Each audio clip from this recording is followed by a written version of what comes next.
The little boy hurled the spoon and hit a customer. The second child wailed because the pancake had the wrong topping. She just stood there and smiled. Not because she was happy, but because if she didn't smile, she would break down and cry. Ellie, 28 years old, was both server and mother to her 4 3-year-old quadruplets, each at the height of tantrum season. From 6 in the morning until 2 in the afternoon, she worked without pause, because if she stopped, the children's lunch would be canceled. She placed every single coin on the register counter and pleaded to be undercharged by $3. Not for herself, but for her 4 kids. Yet on that day, everything was simply too much. Amid the screaming, sauce spilled across the floor, and customers walked out. Ellie nearly collapsed. And then, a man sitting in the corner of the cafe. He said nothing. He ordered nothing. But he left behind something she would never forget. The story you're about to see isn't a fairy tale, but if you've ever struggled alone even once, don't turn away indifferently. Ellie Rivera once had a plan: finish nursing school, work at the town hospital, save up to buy a small apartment, and every evening cook dinner herself for her mother. But everything came to a halt at 23, when the pregnancy test showed 2 lines, and her boyfriend's final text read simply, "I'm sorry." More ironic than any real-life fairy tale. Pregnant with 4, alone, no money, no family support. All her dreams of becoming a nurse vanished like mist. In their place came sleepless nights, one scream after another, and a nameless fear gnawing at her every time she had to choose between diapers and sandwich bread. 5 years later, at 28, Ellie works as a waitress at a small roadside diner in Flagstaff, Arizona.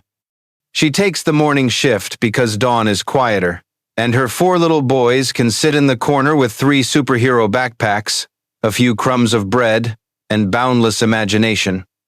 Max, the one who always fights over everything. Milo, the child who learned to say, "Why?" before he even learned, "Mom." Mason, the quiet one who constantly loses his toys. And the youngest Micah, the little whirlwind just learning to walk, his sock always slipping down. Their chaos come to life, running, talking, and demanding pancakes like the most demanding of tiny customers.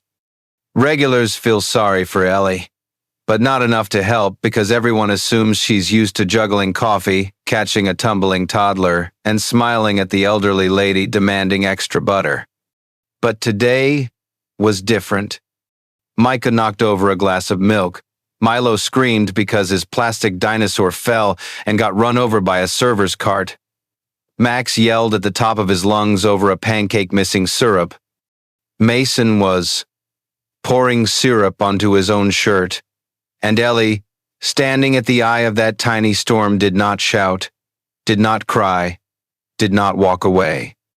She simply bent down and wiped the milk spill, her movements deliberate and gentle as if sheer softness could dissolve all the chaos.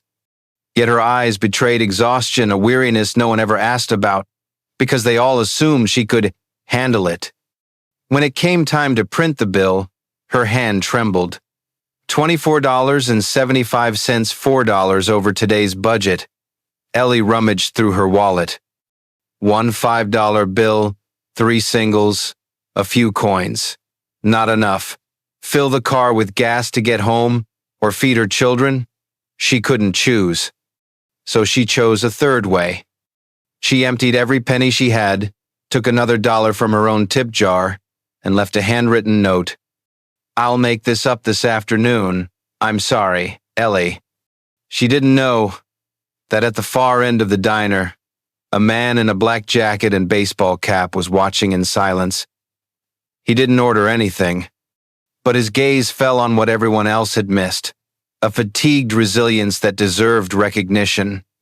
Have you ever worked a shift, soothed 4 screaming children over a crushed plastic dinosaur, and still managed to smile at your customers?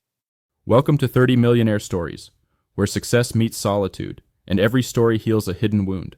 Subscribe and discover the heart behind the fortune. Logan Pierce was once a familiar name on the covers of finance magazines, a tech investment prodigy who founded 3 startups valued at hundreds of millions in just 5 years. But a few months ago, his world collapsed. His only younger brother, Lucas, died by suicide, and less than 3 weeks later, his fiancée called off their wedding and walked away without explanation, right in the midst of a media firestorm. So Logan vanished from New York's map. No announcements, no press conference. He turned off his phone, deleted all his social media accounts, and drove alone for hundreds of miles, finally stopping in a small town tucked away on the Arizona Plateau Flagstaff. There, he lived anonymously in a short-term rental cabin with no entourage, no assistant, no schedule.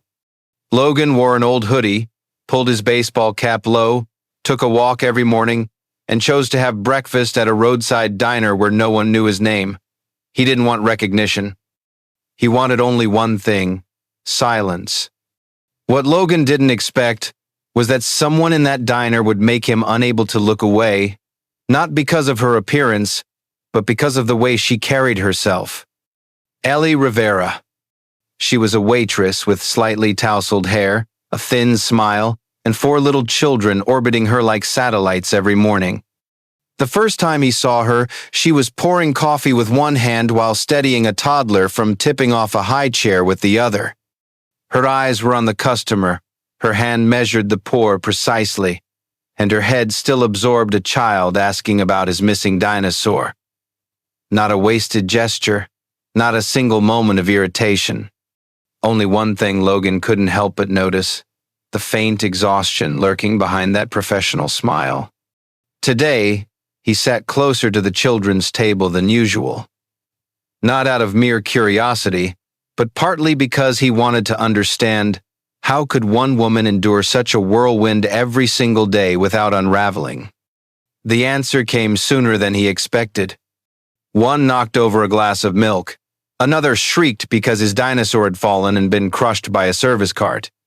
Max yelled because his pancake lacked syrup. Mason was pouring syrup all over his own shirt. And Ellie, guiding it all with gentle authority, still said thank you to customers, still balanced a tray in her left hand while riding a sandal strap on the youngest. But then Logan saw that moment, the brief second when Ellie returned to the register. Her hand trembled, her eyes fixed on the receipt printer's display. And then she rifled through her wallet, bill by bill, coin by coin. $24.75. Logan couldn't hear her words, but he saw her exhale.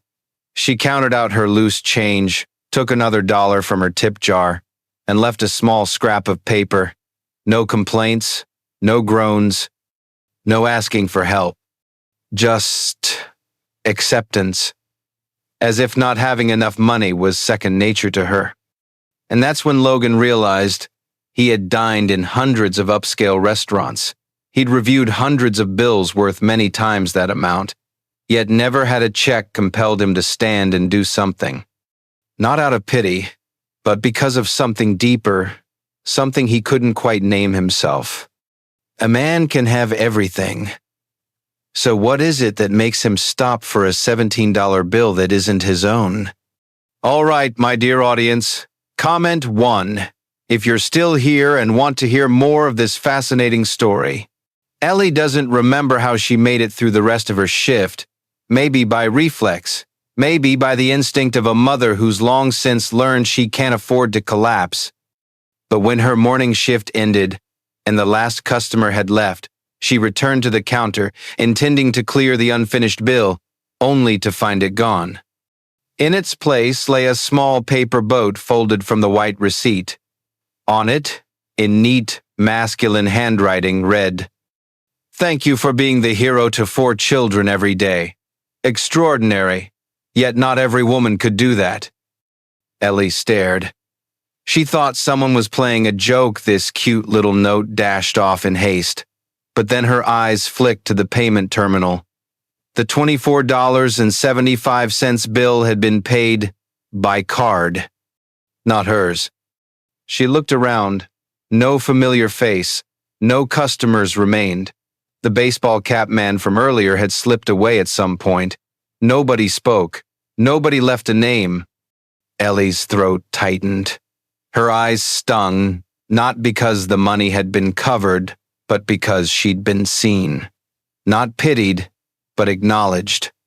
A small gesture, but enough to warm a day that had felt utterly unbearable.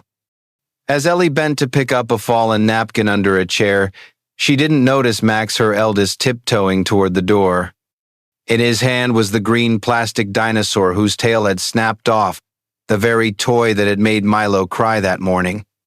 With a seriousness far beyond his years, Max chased after the man stepping out of the diner. No one told him to, but somehow he'd sensed something in that stranger. He held up the dinosaur and, in a halting voice, said, "This is for you, sir. Thank you for helping my mom." Logan froze. He didn't turn around, but he extended his hand to receive that broken, ink-smeared, milk-sticky little dinosaur as if it were a treasure. He examined it for a moment. Broken tail, scuffed paint, milk stains, then nodded, gently, and walked away without a word. Ellie only realized what had happened when Max returned and placed the card Logan had left behind on the counter. There was no name, only an image of a whale soaring through the clouds and a small line, "There's always more than meets the eye." That night, as she rocked Micah to sleep, Ellie couldn't stop thinking about that man. She didn't know his name, didn't know where he lived or why he did it. But the paper boat, the mysterious card, and that non-judgmental look had sown something in her heart she hadn't allowed herself to feel for a very long time. And hope. Do you believe a broken-tailed plastic dinosaur can become a bridge between two lives? 3 days later, as Ellie finished her morning shift and was gathering napkins to discard, she found a cream-colored envelope neatly placed on the counter. There was no sender's name, only a single line of address. "Ellie Rivera, at Flagstaff Diner." She assumed it might be a late bill or correspondence from an assistance program, but when she opened it, the paper inside made her freeze for a few seconds. It was an invitation to work part-time as a manager at a new children's education center opening soon in town, accompanied by a full scholarship for a speech development therapy program, the very field she had abandoned. No contract, no conditions, only a few handwritten lines at the bottom. A second chance doesn't always come from the past. Sometimes it's a future where someone still believes you deserve it. Ellie refolded the letter, her hand trembling slightly. She didn't need to ask who had sent it, her instincts told her. The handwriting matched the note on the paper boat. The choice of words was the same. And, most importantly, the feeling. A quiet, non-imposing, non-rescuing gesture, simply an outstretched hand, waiting to see if she would step forward. That afternoon, while the children played at the park behind the diner, Ellie searched online for the organization named in the letter, Project Second Chance. The website was simple. No flashy presentations, but every mission statement targeted what she never imagined anyone would care about. Retraining single mothers, supporting speech-delayed children, and providing early education access. Logan's name wasn't mentioned. No director was listed, but in the footer was a small icon, a whale soaring through the sky, the very image printed on the card Max had given her the day before. And Ellie understood. Logan hadn't disappeared. He'd simply chosen to stay without intruding. But Ellie had her own principles. She didn't want to become a rescued story. She didn't want to be the recipient of a pity gift that faded away. She decided to apply to the center like everyone else. No mention of the letter, no talk of the diner, just her qualifications and her reason for wanting the role. A week later, she received a call confirming her hire and an email invitation to the new staff orientation. Ellie arrived with no expectations. But the moment she stepped into the room, she saw on the whiteboard a familiar handwritten line. "Welcome to the one who's performed 4 jobs in one. Server, mother, storyteller, and silent hero. Logan emerged from the corner, no coat, no cap, no longer hidden. Just a man with sleep-hollowed eyes holding a cup of now-cold coffee, and a smile the first time Ellie had ever seen it. No words were exchanged, only a gentle nod between them, a belated greeting. Logan didn't mention the diner. Ellie didn't bring up the paper boat or the dinosaur. They both understood. A few connecting pieces were enough. No need for dissection or explanation. That evening, as Ellie told the story to her children, Max asked, "Mom, were you happy today?" She looked at their 3 pairs of wide eyes, ink-smudged hands, and wind-tousled hair. And after a long pause, she answered honestly, "Yes, today I feel like I'm starting over." If someone gave you a second chance with no strings attached, would you have the courage to take it?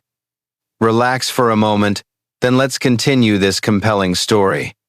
We'd love to know where and when you're watching this.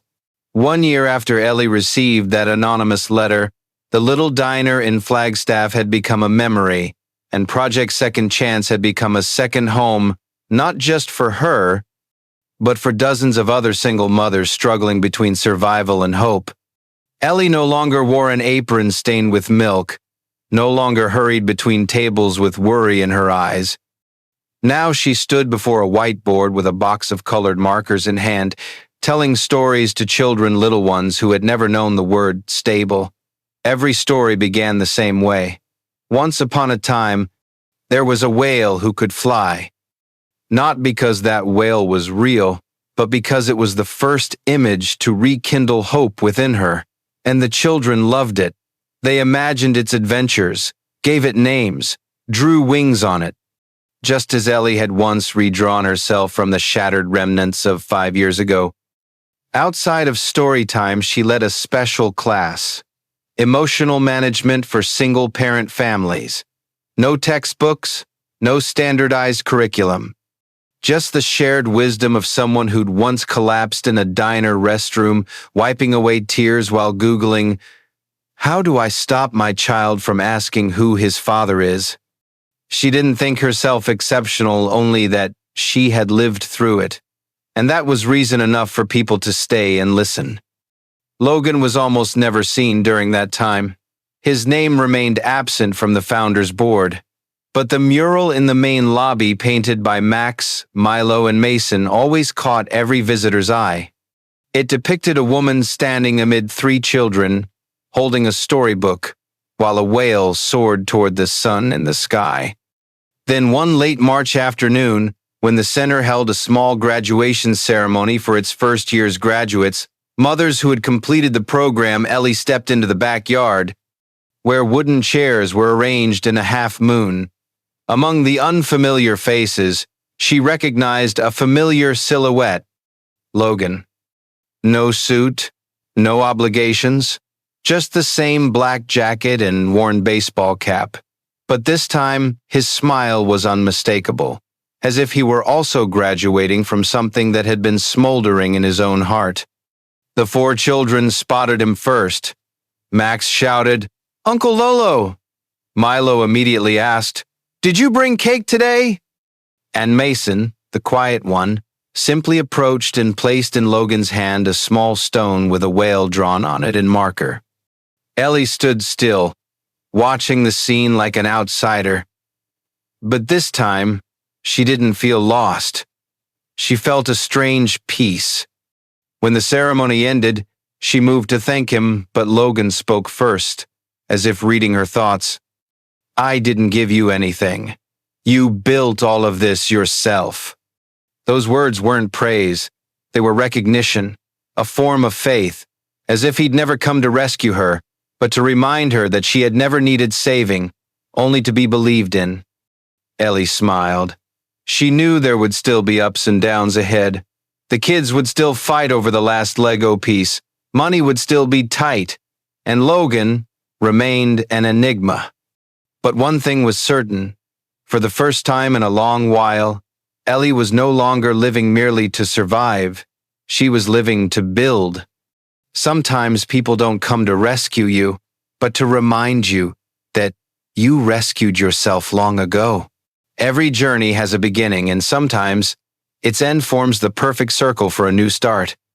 One quiet Wednesday morning, as Ellie was teaching a group of single mothers how to create daily routines for children with special needs, her phone buzzed. An unknown number. A trembling female voice. "Ellie, is that you?" She froze for a few seconds, not because the voice was familiar, but because it felt entirely foreign. The woman on the line was her birth mother, the one who had left Ellie at a Phoenix hospital just hours after she was born. Ellie had grown up in the foster care system, never possessing a single photo or memory of her mother.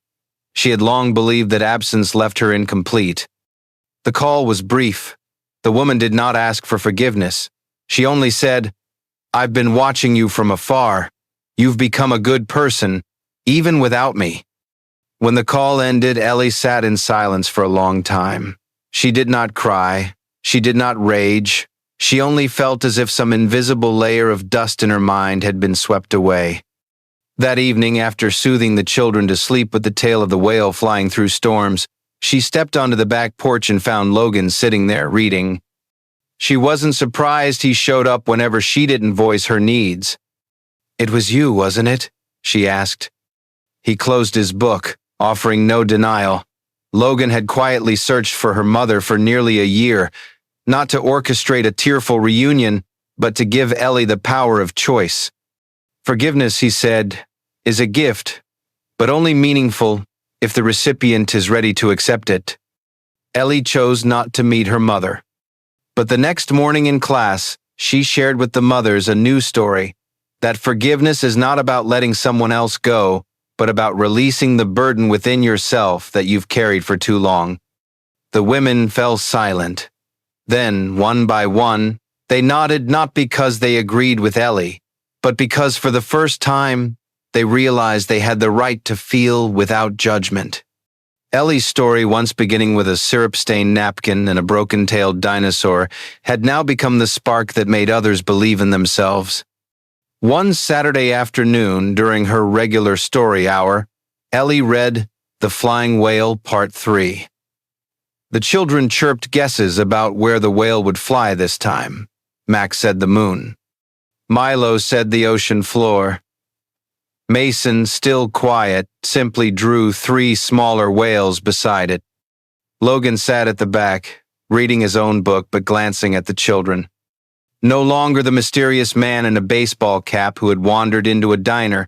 He was now the one who straightened a crooked bookshelf leg, who mixed Mason's cocoa to the perfect sweetness, and who, as Uncle Lolo, listened every night to Milo's jokes. Ellie watched him and smiled softly, not out of romance, but out of relief. Logan had never tried to intrude on her world. He quietly laid the first brick, then stepped back, letting her build the house herself. The broken-tailed dinosaur now rests in a glass display box on the center's bookshelf, a reminder that sometimes the fragments of what's broken can become a symbol of healing. You don't need to be a superhero to change someone's life. Sometimes, simply having the patience to wipe away a streak of syrup on a table or hold on to a broken-tailed dinosaur is enough to spark a miracle. Ellie and Logan's story isn't about being rescued. It's about choice, choosing to stay even when everything is in chaos, choosing to believe in another person even after you yourself have been abandoned. And sometimes, choosing forgiveness not because the other person deserves it, but because you deserve peace. Not everyone is a millionaire like Logan, but anyone can be like Ellie, a person who refuses to give up, even after being knocked down. Someone who doesn't need much, only someone quietly believing they deserve a second chance. If you've ever been a single mother, a child born without a choice in your circumstances, or simply a heart worn weary by disappointment, this story is for you. Share this video with someone who needs a reason to believe in love again. Don't forget to like, subscribe, and leave a comment if you've ever been given a second chance in life. We are 30 Millionaire Street Stories where small acts become major turning points. And you, yes, you, could be the next story. We'd love to know you watched to the end. Tell us where and when you're watching from.